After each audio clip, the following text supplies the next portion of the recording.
안녕하세요. 아내와 두 아이의 자랑스러운 남편이자 아빠가 되고 싶은 40대 남자입니다. 여러분은 눈앞에 있는 자신의 문제를 그냥 두 눈 꼭 감고 무시하고 싶었던 적이 있으신가요? 질문 자체가 어이없을 정도로 살면서 너무나 빈번하게 느낄 수 있는 감정이죠. 하지만 슬픔이 아직 생생한데 회피하면 문제가 악화될 뿐이다. 슬픔이 완전히 소화될 때까지 기다려야 한다. 그래야 남아있는 슬픔을 즐거움으로 제거할 수 있다. 라는 말처럼 회피를 해서는 문제가 더 커지면 커졌지 없어지지 않는다는 걸 우리 모두 잘 알고 있습니다. 저 또한 알고는 있었던 인생의 진리를 제 어린 자식으로 인해 새삼 다시 느낄 수가 있었습니다. 저는 고향인 해남에서 서울로 올라와 정말 안 해본 일이 없이 살았습니다. 막노동, 배달, 세차장에 청소업체, 식당 서빙 등등 가방끈이 짧아서 부모님이 주신 건강한 몸 하나와 남들보다 빠른 일머리 하나로 버텼어요. 힘들 때마다 그냥 고향으로 내려가서 부모님 농사일이나 도울까? 아니면 광주에 있는 동생한테 가서 같이 중고차 영업일이나 해야 할까 하고 가족에게 의지하고 싶을 때가 많았습니다. 하지만 어떻게든 나 스스로 버텨야 했고 고향에서 장남 하나 믿고 있는 부모님을 생각하며 꾹 참았죠. 그리고 꾹 참은 결과 동대문 대형 옷가게에서 일할 수 있었고 그렇게 제 천직을 찾았나 했습니다. 사장님께서 우리 가게 에이스라고 할 정도로 저는 옷을 참 잘 팔았어요. 남성복 전문 매장인 만큼 생활 속에서 우러나오는 제 경험을 토대로 많은 남성분들이 본인에게 어울리는 옷을 찾을 수 있도록 도울 수 있었기에 자연스럽게 저를 찾는 단골 손님이 늘었죠. 하지만 어디든 나보다 뛰어난 사람이 있기 나름이잖아요.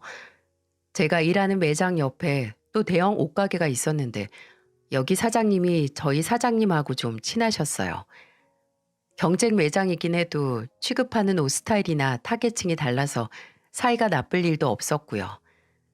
저도 매장에서 가장 오래된 직원이라서 그 집 사장님하고 일면식이 있었는데 저희 사장님이 항상 제 칭찬을 그 집 사장님한테 하셨거든요. 어느 날부터 그 집 사장님이 이런 소리를 하기 시작하셨습니다. 그래, 장 사장네는 준태가 있어서 편하겠어. 근데 우리도 서정이 때문에 요새 매출 좋아. 서정이 찾는 손님이 그렇게 많다니까. 어제는 서정이가 입혀준 그대로 머리부터 발끝까지 사간 손님도 있어. 그 얘기를 듣는데 궁금했어요. 같은 판매 직원으로서 다른 매장 에이스라고 하니까 얼마나 손님들을 잘 응대하고 잘 파는지 말이죠. 듣기로는 그 서정이라는 직원을 만난 손님은 절대 맨손으로는 매장을 떠나지 못한다고 하더라고요. 거의 매일 오는 연매장 사장님에게 에이스라는 직원 얘기를 들으니까 내적인 친밀감과 라이벌 의식도 들었고요. 근데 또 그런 얘기 들었다고 구경 가는 건 좀 그렇잖아요. 뭐 구경거리도 아니고 뭔가 좀 없어 보이고요. 근데 어느 날 드디어 심부름이라는 명목상으로 그 직원을 만나러 갈 수 있었습니다. 사장님께서 그 매장에 가져다 줄 옷이 있다면서 제게 심부름을 시키셨고 저는 아주 자연스럽게 그 매장 에이스 직원을 만나러 갈 수 있었습니다. 정말 웃긴 게 매장에 들어가자마자 그 에이스 직원이 어디 있는 줄 알겠더라고요. 손님들 대여섯 명이 뭔가를 애워싸고 있는데 그 안에서 정말 명랑하고 또렷한 목소리가 들려오고 있었습니다. 근데 운명은 의외로 가까운 곳에 있다고 했나요? 아, 그 티셔츠보다는 이쪽 브이넥이 손님한테 딱이에요. 턱이 둥그스름하고 턱이 살짝 짧으면 라운드는 답답해요.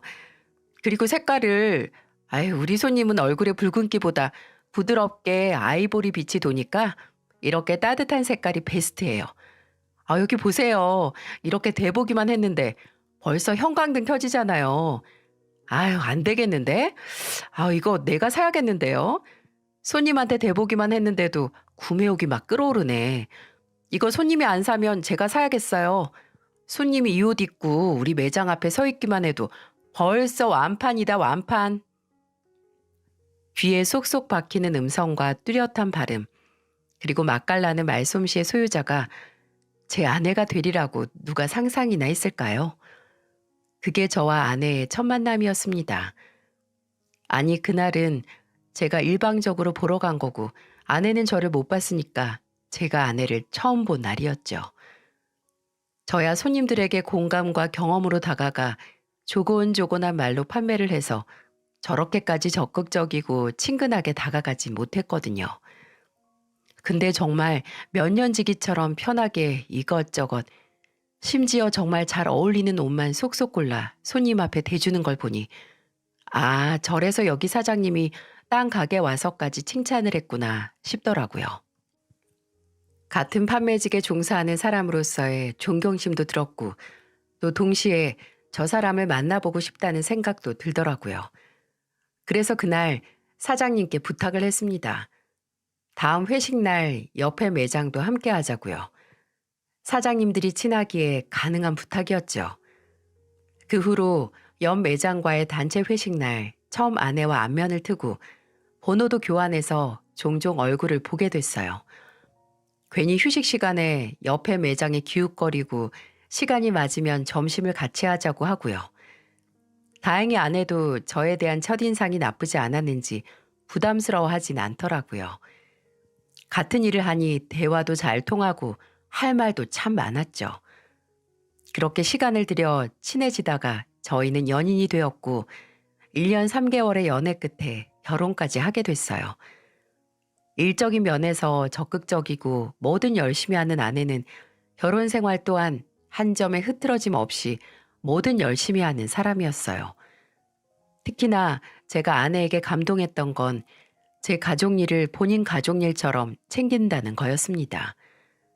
저희가 결혼하고 얼마 안 있어서 아버지께서 트랙터 사고가 났다고 고향에서 전화를 받은 적이 있었어요. 어머니께서 정말 패닉이 돼서 네 아버지 지금 구급차에 실려갔다고 연락이 온 거죠. 바로 달려가야 했지만 그때 저희 매장이 1년에 2번 있는 할인 행사 기간이라서 손님도 너무 많았고 사장님이 자리를 비우셔서 매니저인 저 또한 자리를 비울 수가 없었어요. 너무 불안해져서 일단은 아내에게 전화를 했죠. 여보, 지금 어머니한테? 아까 어머니 전화 받았었어. 나 지금 김포야, 여보. 김포? 급해서 비행기 타고 가서 광주 가서 버스를 타든 하게. 여보, 내가 도착해서 어머니 좀 진정시키고 다시 전화할게. 나 이제 들어가야 돼. 알고 보니 어머니는 처음에 제가 전화를 안 받아서 아내에게 전화를 했고 놀란 어머니의 전화를 받은 아내는 바로 김포공항으로 가서 비행기를 탄 겁니다. 아내는 아버지 병원에 도착하자마자 아버지 수술실 앞에서 우는 어머니를 진정시키고 어머니 대신 의사와 상담을 하고 수술이 끝날 때까지 기다렸다가 입원 수속까지 도맡아서 했다고 해요. 제가 다음 날 급하게 휴가를 내고 병원에 갔더니 어머니께서도 아버지의 상태보다도 이런 말을 하시더라고요. 예, 아니 이 병원에서 서정이가 네 아버지 딸이라고 소문났다.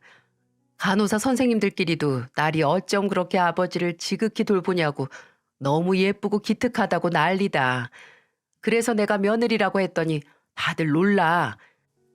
세상에 어느 며느리가 잠도 안 자고 아침 저녁으로 시아버지를 저렇게 간병하냐고 하면서 준태야, 너 색시 하나 아주 잘 모셨다. 앞으로 서정이한테 잘해.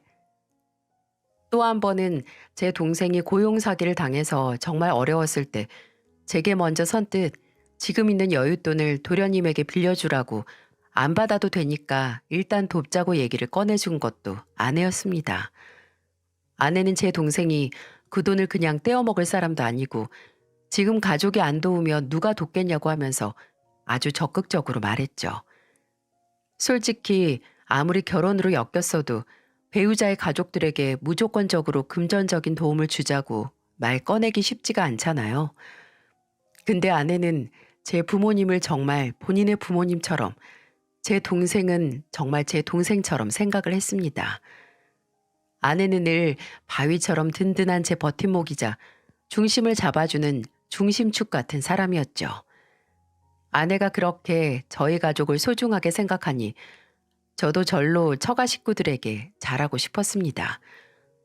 원래 마땅히 해야 하는 일이긴 하지만 그것보다 더 잘해드리고 싶었죠. 처가는 제 본가와 다르게 서울이기도 했고 특히 저희 집과 처가가 가까워서 장인어른께서 자주 찾아오셨거든요. 이삿짐 센터를 운영하시는 장인어른의 취미이자 습관은 늘 이사 스케줄이 있는 날 일 다 끝마치고 그날 기분에 따라 먹고 싶은 포장 음식과 술을 들고 저희 집에 찾아오시는 거였네요. 술을 마시는 장인어른은 큰일 마치고 마치 무슨 의식처럼 거하게 취하고 싶어 하셨고 그 오래된 술친구가 바로 아내였어요. 장모님과 처제는 술을 즐겨 하지 않았고 아내는 장인어른을 똑 닮아서 애주가였거든요. 근데 아내가 결혼하고 1년 뒤에 첫째를 임신한 후에는 그 술친구가 아내에서 저로 넘어온 거죠. 저도 아내만큼은 아니지만 술을 좋아했기에 장인어른이 얼큰하게 취하시고 싶은 날이면 내일 아침에 출근을 하든 안 하든 늘 대작을 했습니다. 아우, 아버지, 이 사람 내일 거래처 가다 출근해서 새벽에 나가요. 당신도 아버지 따라서 집에서 이렇게 술 마실 필요 없어. 장인어른이 오셨는데 술에 안 취하면 무슨 재미야. 그리고 이렇게 맛있는 안주도 사오셨는데 술 안 마시면 벌 받아. 아니, 내가 술 먹고 싶으니까 차라리 둘이 나가서 먹어요. 임신한 애주가 앞에서 이게 고문이지, 이게. 아, 그런 거였어? 나 걱정한 거 아니고? 아, 서정이 너도 끼고 싶으면 사이다라도 따라와서 옆에 앉아. 이 아버지가 너 먹으라고 콜라, 사이다, 환타 있는 대로 사왔는데. 야채 곱창을 사오시고 그냥 탄산으로 만족하라고요? 아버지 진짜 날 너무 모르신다. 아유, 뭐가 그리 급해. 우리 손주 태어나고 나서 아버지랑 대작해도 늦지 않는데 앞으로 몇십 년은 너희 아버지 문제 없으니까 걱정 말어. 술이 알딸딸하게 올라서 아내와 장인어른이 이렇게 티격태격하는 모습을 보는 게 재밌고 좋았습니다. 그리고 무엇보다 장인어른과 마주 앉아 있는 게 큰 즐거움이었어요. 아내는 제게 무리할 필요 없다고 했지만 나중에는 장인어른이 저와 술자리를 몇 번 가지시고 제가 잘 먹는 술, 잘 먹는 안주, 그리고 그걸 토대로 제가 좋아할 만한 술과 안주를 생각해서 야, 준태야, 이번에는 내가 고구마 소주 사왔다. 이게 일본 놈들이 그리 즐겨 마시는 소주란다. 너 뒷맛 깔끔한 거 좋아하지 않니? 라고 웃으면서 집으로 들어오시는 모습을 보면 그것만한 감동도 또 없었습니다. 이래도 되나 싶을 정도로 행복했어요. 저와 아내는 서로와 서로의 가족에게 넘칠 만큼 충실했고 또 저를 빼닮은 아들이 태어나고 그 후에 저는 드디어 꿈꾸던 제 매장을 낼 수 있었죠. 제가 제 옷가게를 열 수 있었던 건 아내의 공도 컸습니다. 조언을 아끼지 않았고 남성복 매장에서만 일해본 저를 위해 여성복에 대한 지식을 아낌없이 가르쳐 주었어요. 또 저희 매장의 부사장이자 에이스 판매원으로서의 기량을 뽐냈고요. 그 덕분에 매장 수입은 나쁘지 않았고 뭐 떼돈까진 아니더라도 우리 가족 걱정 없이 살 수 있겠구나 할 정도의 성공이었습니다. 뭐든 열심히 하는 아내는 매장 일도 그렇고 집안에서 대장으로서의 역할과 아이의 엄마로서의 역할 모두 완벽했습니다. 그렇게 8년 뒤에 축복인지 아니면 때늦은 불행인지 모를 소식이 들려오기 전까지는 말이죠. 아내가 둘째를 임신한 거예요. 왜 불행인지도 모를 일이라고 물어보신다면 그때 아내의 나이가 이미 40이 넘었었거든요. 첫째 낳을 때도 몸무게 미달에 입덧도 심해서 꽤 고생을 했던 아내가 늦은 나이에 임신을 하다니 이걸 남편으로서 걱정을 해야 할지 아니면 둘째라는 축복이 찾아왔다는 소식에 좋아해야 할지 모르겠더라고요. 다소 늦은 임신과 출산으로 아내에게 부담을 주고 싶지 않았기에 아내에게 전적으로 당신의 결정에 따르겠다고 했어요. 그런 제 말에 아내는 단호하게 솔직히 말하면 자신은 없지만 당연히 나올 거라고 하더군요. 나이가 들어서 몸이 힘든 건 참고 견딜 수 있다고 말이죠. 아내가 출산이라는 선택지를 선택하자마자 저는 무조건적으로 아내가 무사히 아이를 낳을 수 있도록 도왔습니다. 아내의 체력과 건강을 위해 부부가 함께하는 요가 수업에도 나가서 아내가 운동에 재미를 붙일 수 있게 해줬고 집안일도 아내 눈에 띄기 전에 제가 먼저 했어요. 저는 새벽에 나가서 저녁에 들어오긴 했지만 설거지, 청소나 요리 같은 경우에는 부지런만 떨면 늦은 밤이나 새벽에도 할 수 있던 일이기에 제가 도맡아 했었고요. 어차피 요리라고 해봤자 어머니와 장모님께서 보내주시는 반찬에 국하고 밥만 제가 해서 식탁에 놨던 거라 그리 힘든 일도 아니었습니다. 노산이라면 정말 거짓말 조금 보태서 목숨을 걸고 출산을 한다던데 아내가 우리 가족을 위해 그런 부담까지 지었으니 제가 뭐가 힘들겠어요. 그저 앞으로 새 식구가 될 우리 둘째와 건강한 아이를 낳아줄 아내를 위해 힘을 냈죠. 그렇게 다음해 늦봄에 둘째인 예쁜 딸이 태어났고 다행히 아내도 건강했습니다. 한 고비를 넘었다고 생각하니 긴장도 풀리고 다가올 행복에 벅차오르기 시작하더라고요. 하지만 저는 몰랐습니다. 제가 안일한 이상주의였다는 걸 말이죠.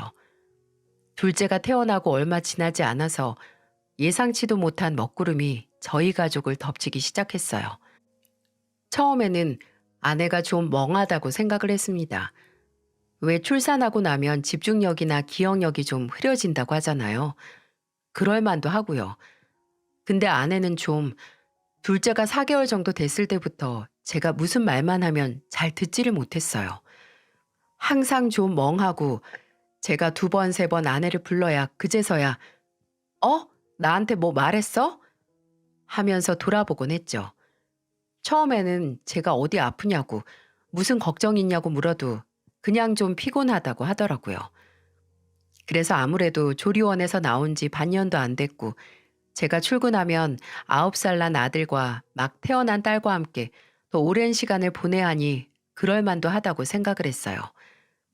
근데 나중에 또 제가 무슨 말을 했을 때 또 못 듣길래 제가 웃으면서 아내에게 우리 여보 또 멍 때리네. 넋이 가출하다 못해 아예 파업을 했나? 라고 했더니 정말 득달같이 제게 화를 내는 겁니다. 내가 뭘? 당신 얘기가 뭐가 그렇게 중요해? 내가 딴 일 다 내팽개치고 집중해야 할 만큼? 그렇게 중요한 얘기도 아니면서 왜 나한테 집중하라고 해? 왜? 안 그래도 머리 아픈데 괜히 시비 걸지 말라고. 아니, 지금 누가 시비를 거는 건가요? 평소 같았으면 제 장난스러운 말에 여보나 잘해 아니면 정말 누가 내 정신을 좀 가져갔나 봐 하면서 받아쳤을 사람이 이마에 저렇게 핏대까지 세우면서 화를 내는 모습을 보는데 순간 제가 다 멍해지더라고요. 그때부터 저는 아내 눈치를 보기 시작한 것 같습니다. 원래 둘째 돌이 지나면 장모님께 아이를 맡기고 일주일에 3번 매장에 나와서 일을 하기로 했던 아내가 갑자기 말을 바꿔서 매장에 나가기 싫다고 아직은 집에 있고 싶다고 했을 때도 아내의 뜻을 존중했어요. 아내 입으로 먼저 집에서 할 일이 많다고 했기도 했고요. 근데 정말 일이 많다고 말만 한 거지 그 일을 하는 건 아니었기에 문제가 됐죠. 저도 집안일과 육아는 부부가 함께 해야 한다고 생각합니다. 제가 고리타분하긴 해도 그 면에서 사상이 녹슨 그런 사람은 아니에요. 하지만 저는 일주일에 하루 쉬고 나머지 6일은 새벽에 나가서 저녁에 들어오는 사람인데 아무래도 아내보다는 집안일을 덜 할 수밖에 없겠죠. 근데 아내는 집안일 빼고 저 몰래 다른 일을 하는지 제가 퇴근하면 집안이 출근하기 전 그대로 아니 더 더러워져 있었네요. 주방에 설거지 그대로 애들 옷도 그대로 심지어 둘째 쓰고 난 기저귀도 모아서 버리지도 않고 쓰레기 봉투에 방치만 해서 돌아오면 집안의 냄새가 장난이 아니었습니다. 아침밥은 어차피 제가 새벽에 나갔기에 아내에게 바라지 않은 지 오래고요. 집으로 돌아와서 다 된 저녁 밥 냄새도 언제 맡아본 건지 가물가물할 정도였습니다. 냉장고를 열면 안 먹고 방치되어 있다가 곰팡이 난 반찬통을 발견해서 식겁하고, 어느 날은 다 먹고 발린 뼈다귀와 함께 먹다만 치킨이 담긴 박스 그대로 냉장고 안에 들어있는 것도 자주 봤네요. 제가 그 박스에서 버린 뼈다귀들을 모아다가 아내에게 보여주면서 "이건 왜 넣어놨어? 이것도 나중에 먹게? 대체 왜 안 하던 짓을 해?" 라고 물으니 아내는 괜한 걸로 잔소리하지 말라고 아주 난리를. 아무리 그래도 이해하려고 했던 제가 못 참고 세탁기 앞에 그대로 쌓인 빨래들을 보고 한마디 했어요. "어떻게 설거지, 청소, 빨래 중에 하나도 되어 있는 게 없을 수가 있어? 내가 뭐 많은 거 바래? 당신 성의 보느라 힘들고 바쁜 거 알긴 하는데 그렇다고 애 기저귀도 제대로 내버리지 않잖아." 제가 이렇게 말을 꺼내면 아내의 반응은 딱 두 가지였습니다. 하나는 마구잡이로 말도 안 되는 말을 하면서 소리를 지르거나, 아니면 입을 꾹 다물고 있는 거였죠. 어쨌든 둘 다 결말은 쿵 하는 소리와 함께 방 안으로 들어가 저와의 대화를 아예 차단시키는 거였어요. 충격적이게도 제가 정말 더 이상 아내의 나태해질 대로 나태해진 모습에 참지 못했던 건 따로 있었습니다. 하루는 제가 일찍 퇴근을 하고 들어갔던 날, 아내가 둘째랑 낮잠 자고 있고 첫째만 거실에서 TV를 보고 있는 거예요. 근데 아직 학교 갔다 온 외출복 그대로라서 제가 씻기고 옷을 갈아입히려고 했죠. 오랜만에 아빠랑 목욕한다고 좋아하는 아들을 보니 가슴이 짠하기도 하더군요. 근데 그 짠했던 마음은 아들이 입고 있던 속옷을 보고 증발해버렸습니다. 저는 분노했어요. 솔직히 옷은 애들이 밖에서 놀기도 해서 지저분하고 더러워져도 그러려니 하잖아요. 근데 며칠은 더러워질 대로 더러워진 속옷을 봤을 때 그 심정은 이루 말할 수 없을 정도였어요.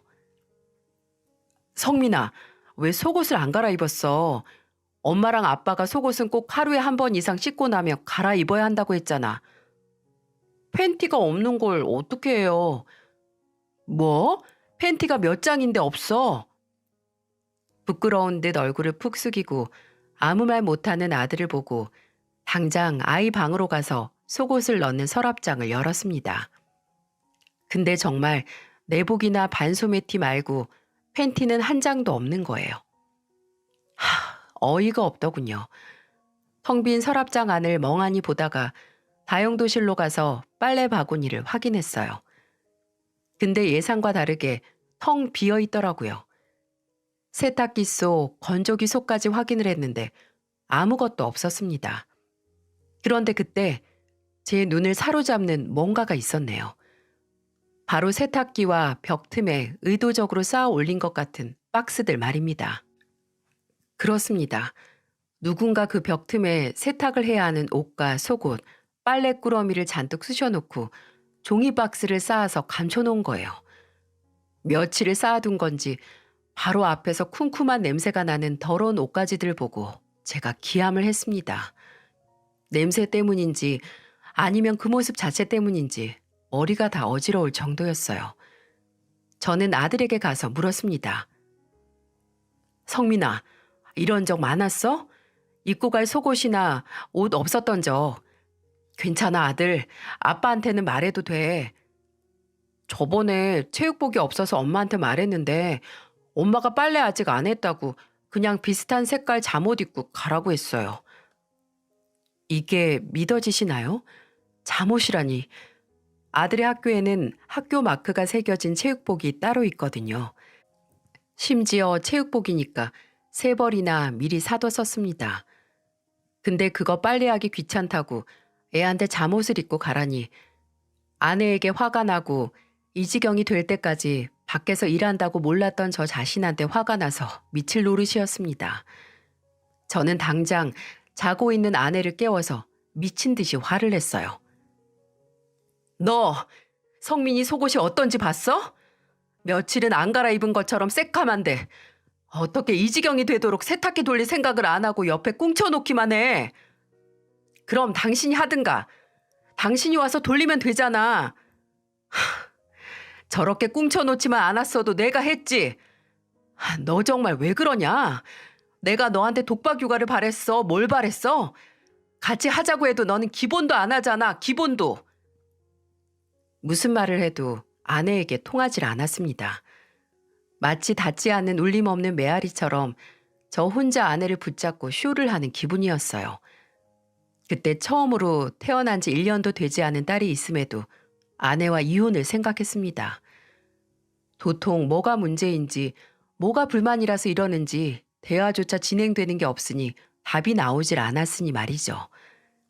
그러다가 하루는 저희 어머니께 전화가 왔었습니다. 예, 집에 무슨 일 있니? 서정이 어디가 안 좋아? 네? 아니요, 별일 없는데 왜요?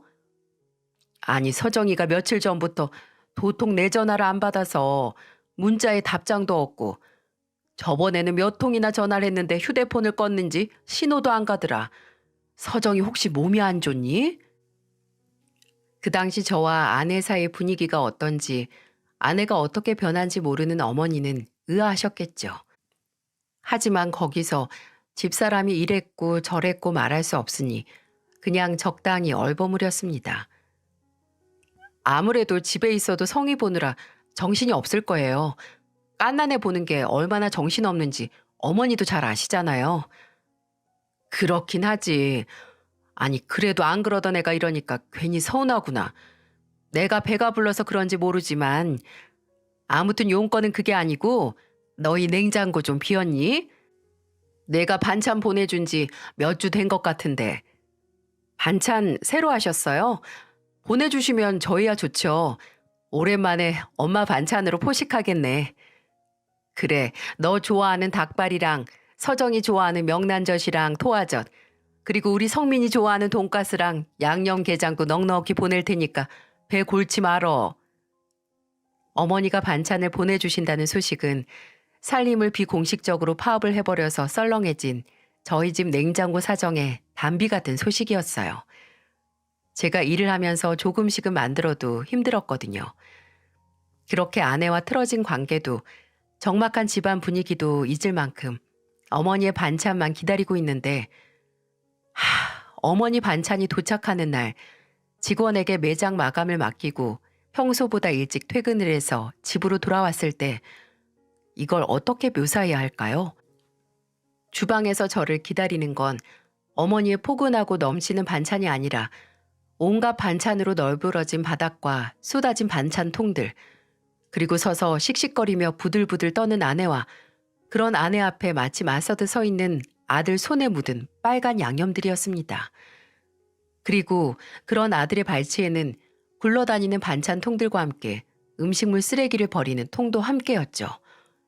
아니, 이게 대체 무슨 상황인 건가요? 마치 하늘에서 누가 먹다 버린 음식물 쓰레기를 저희 집으로 쏟아버린 것 같은 광경이었어요. 저는 한치의 미동도 없이 굳어서 두 사람에게 물었습니다. 이게 무슨, 주방이 왜 이래? 성민이 너는 왜 손에 그렇게 양념이 묻어있고. 여보, 말해봐. 무슨 일이냐고 내가 묻잖아. 이게 자식을 보는 엄마의 눈빛이 맞나 싶을 정도로 아들을 노려보는 아내에게 소리를 질러도 미동도 없었습니다. 근데 그때 아들이 빨간 양념이 빈틈없이 묻은 손을 들어 아내를 가리키면서 말했어요. 아빠, 엄마 진짜 이상해요. 할머니가 보내준 반찬을 먹지도 않고 다 버리잖아요. 아들에게 들어보니 상황은 이러했습니다. 아내도 아들도 다 제가 어머니가 반찬을 보내셨고 오늘 중으로 올 거라고 말해서 알고 있는 상태였어요. 저만큼 할머니의 반찬을 고대했던 아들은 학교 갔다 오고 나서 방에서 숙제를 하고 있었는데 초인종 누르는 소리가 들리고 현관문이 열렸다 닫히는 소리가 들려서 택배가 왔다는 걸 알고 방 밖으로 나왔다고 합니다. 주방으로 가니 아내가 스티로폼 박스를 뜯고 있었고 아들도 구경을 하려고 옆으로 갔는데 박스를 열자마자 아내가 인상을 팍 쓰기 시작했고 안에 든 반찬통들을 하나하나 들면서 성질을 내기 시작했다고 해요. 이런 걸 보내주면 어쩌자는 거야? 집안에 젓갈래 나는 건 생각도 안 하시나? 그리고 냉동실 꽉 찼는데 이건 또 어디다가 두라고. 미치겠네. 아주 아들네 냉장고까지 마음대로 하겠다 이거지?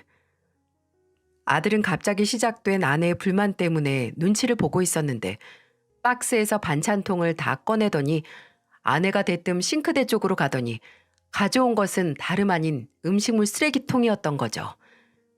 아내는 일일이 반찬통을 열어서 쓰레기통 안에 음식물을 담기 시작했고 그걸 본 아들이 아내를 말리면서 소리쳤다고 해요. 엄마, 엄마, 왜 그걸 버려요? 할머니가 우리 먹으라고 보내준 건데.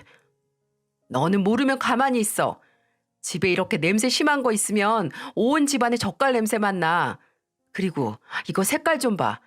성민이 너 이렇게 간 센 음식 먹으면 어려서부터 입맛 망가지는 거야. 알아? 아예 굽는 것보다 훨씬 나아요. 맨날 배달 음식만 먹는 것보다는 낫다고요. 얘 말하는 것 좀 봐.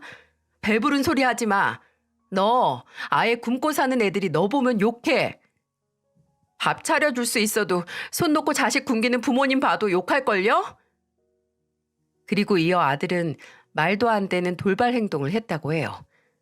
아내에게 충격을 주고 싶어서 아들은 할머니 반찬이 한 대 뒤엉킨 음식물 쓰레기통을 뺏어서 아내가 보는 앞에서 두 손으로 반찬을 퍼서 먹었다고 합니다.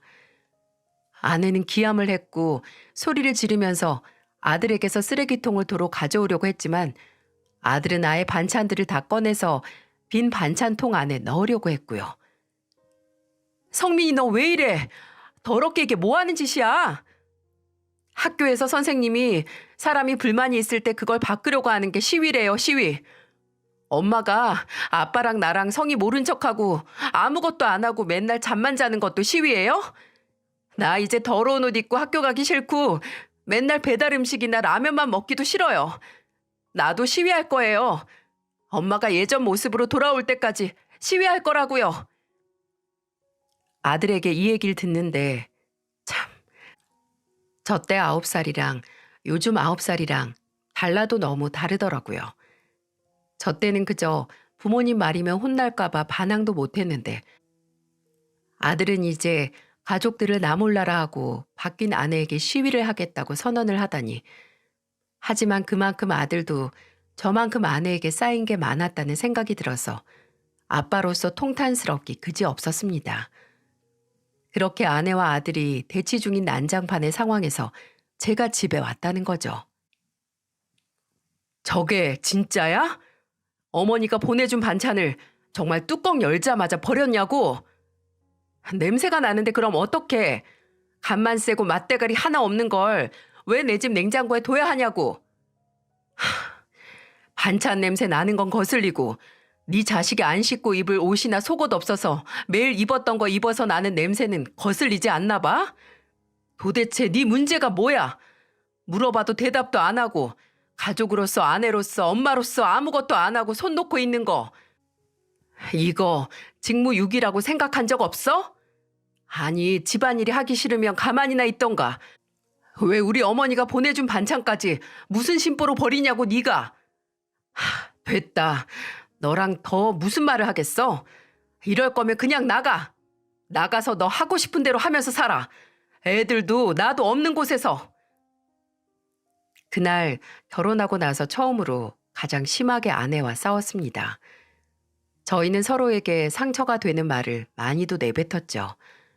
왜 가까운 사이일수록 치부를 많이 알아서 싸우면 인신공격을 하게 되잖아요.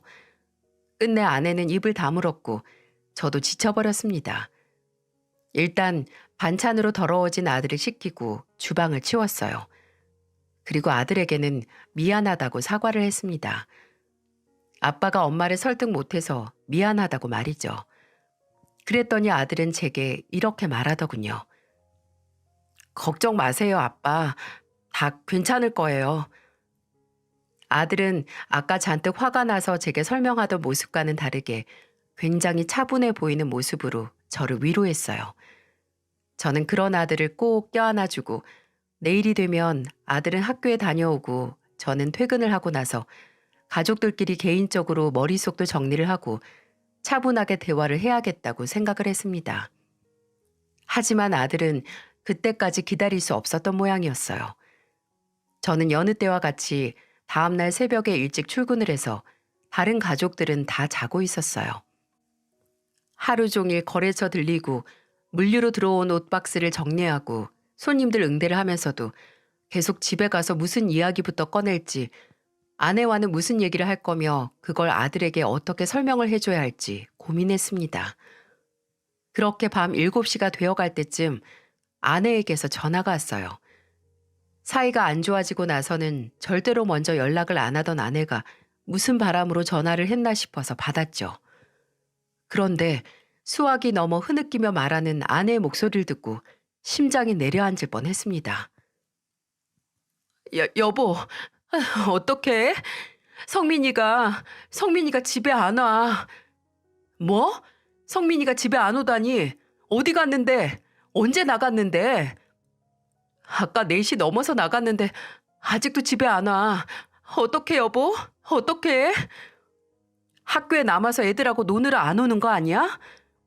아니야, 여보. 오늘 성민이 학교도 안 갔어. 순간 제가 주말을 평일이라고 착각했나 했는데 아니었습니다. 울먹거리는 아내는 제가 출근한 뒤 집안 상황에 대해 설명해 주기 시작했어요. 아들이 학교 갈 준비할 시간이 되자 아내는 아들 방에 들어가서 깨우려고 했는데 문이 잠겨 있었다고 합니다. 의아한 아내가 방문을 두들기면서 아들을 부르니 아들은 방 안에서 이렇게 말했다고 해요. 저 학교 안 가요. 뭐? 학교를 왜 안 가? 말도 안 되는 소리 하지 말고 얼른 이 문 열어. 나와서 세수하고. 학교 안 가요. 어제 말했잖아요. 나 시위할 거라고. 엄마가 이제부터 달라질 거라고, 예전처럼 돌아올 거라고 약속하면 그때 시위 그만할게요. 너 이게 지금 뭐 하는 짓이야? 엄마 협박해? 그래, 가지 마. 학교가 너 쫓아고 가는 거지. 나 쫓아고 가니? 어디 거기서 영원히 있어봐. 아내는 화가 나서 그렇게 말은 했지만 학교 담임 선생님한테 무슨 일 있냐고 연락도 오고 또 점심시간이 다 되도록 방 한 번 밖으로 안 나온 아들이 걱정돼서 다시 한번 밥이라도 먹으라고 아들을 불렀다고 하네요. 하지만 아들은 묵묵부답이었고 그 후로 몇 시간이 지나도 나오지 않았다고 합니다. 아내는 열이 있는 대로 올라서 아들 방문을 난타하듯 두들겼다고 합니다. 엄마 죽는 꼴 보고 싶으면 거기 있으라고 고래고래 소리를 지르면서요. 아이가 듣기엔 끔찍한 말에 아들은 조심스럽게 방문을 열었고 그 틈을 놓치지 않는 아내는 내뱉은 말처럼 심한 짓을 저질렀습니다. 내가 성민이 팔 붙잡고 등이랑 엉덩이를 때렸어. 속이 터져 죽을 것 같아서 애 때리면서 나도 울었는데 성민이가 날 뿌리치고 그대로 나가버렸어. 그래봤자 1~2시간 뒤에 올 거라고 생각했는데 해는 지고 성민이는 안 들어오고. 어떡해, 여보? 내가 진짜 죽을 짓을 저질렀나 봐. 그래서 우리 성민이가 내 아들이 가출했어. 정신이 아찔했습니다. 아내에게 맞선 시위가 끝나지 않은 아들과 그런 아들을 분에 못 이겨 때린 아내, 그리고 가출한 9살짜리 아들. 저는 직원들에게 사정을 말한 뒤 바로 집으로 갔습니다. 그리고 둘째를 등에 업은 아내와 함께 동네 구석구석을 돌며 아들을 찾았어요. 아들의 친한 친구들 집에도 전화를 돌렸지만 그날 아들을 본 아이는 없더라고요. 밤 9시가 되어갈 무렵 더 이상 저나 아내 힘으로는 아들을 찾을 수가 없어서 동네 파출소에 가서 신고를 했습니다. 경찰에게 사라진 아들의 사진을 보여주며 상황을 말하고 나이와 인적사항을 줄줄 나열하는 그 참담한 심정. 아마 겪어보지 못한 분들은 모를 거예요. 속이 새카맣다 못해 절절 끓을 정도로 타들어가던 와중 다행히 옆 동네 지구대에서 연락을 받을 수 있었어요. 아이가 말을 안 해서 정확하게는 알 수 없으니 공유받은 사진 속 아이를 찾았으니 와서 확인하라고 말이죠. 저는 그때 동네 경찰서에 있었고 아내는 밖에서 더 찾아본다고 돌아다니고 있었던 터라 아내에게 지구대 위치를 알려준 후에 저도 아들이 있는 지구대로 향했습니다. 그리고 지구대에 도착했을 때 두 다리에 힘이 풀릴 뻔했습니다. 저보다 먼저 도착한 아내를 볼 수 있었어요. 아내는 아들 앞에 무릎을 꿇고 아들을 꼭 안은 채 목 놓아 울고 있었네요. 어제까지만 하더라도 아들을 무슨 원수 대하듯이 대했던 아내가 누가 들으면 정말 초상이라도 난 줄 알 정도로 애달프게 울고 있었어요. 성민아, 엄마가 너무 미안해. 엄마가 잘못했어. 미안해. 너무 미안해. 엄마가 아파서 우리 성민이 마음도 못 알아주고 우리 성민이 챙겨주지도 못했어. 미안해. 성민아, 엄마 좀 용서해줘. 제 품에 안겨서 아이처럼 우는 엄마의 머리통을 바라보던 아들은 이내 아내의 머리를 작은 손으로 쓰다듬어 주면서 괜찮다고 하더군요. 이제 약속만 잘 지켜달라고 다시 자신과 성희의 엄마로 돌아와 달라고 말했습니다. 그날 아들을 껴안고 우는 아내에게서 저는 달라지기 전 저와 아이들밖에 모르던 다정하고 책임감 있는 아내의 모습을 볼 수 있었어요.